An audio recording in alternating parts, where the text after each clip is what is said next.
They are the elite infantry of the Dutch Navy. Members of the Corps Mariners practice their amphibious landing skills. The 21st Raiding Brigade has attached to Royal Marines in the northwest of Scotland for exercise Joint Warrior. It's the first week for us, but it's always nice to be on the ship, and you see a lot of things like Scotland and England and everything like that, and it's a nice experience for us, so it's fun to train here. Over 10,000 troops from 13 different countries are taking part in Joint Warrior, and it's on board the Royal Navy's flagship HMS Albion that the UK's Amphibious Task Group's manoeuvres are coordinated. Something like Joint Warrior at this scale gets us integrated. It takes us to the next level. It's not just talking and being in the same sort of area, it's meshing into each other's task forces and learning how to fight and win alongside each other.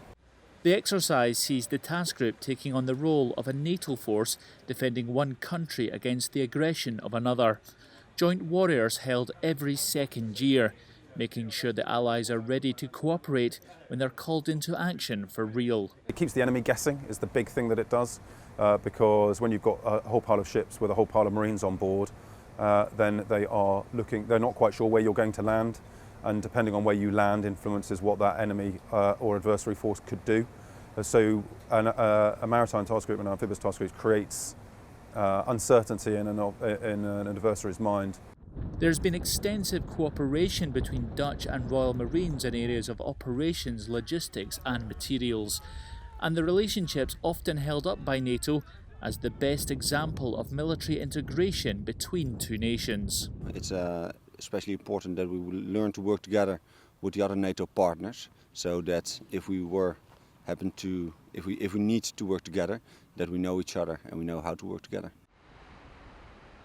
They recently deployed together in Norway for polar training in the Arctic Circle, and it's clear there's strong mutual respect between them. They have really a good reputation in the Netherlands.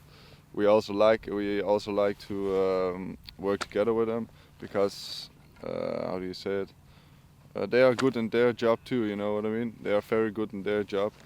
Joint Warrior aims to test the cooperation of the forces and their ability to face up to threats as allies.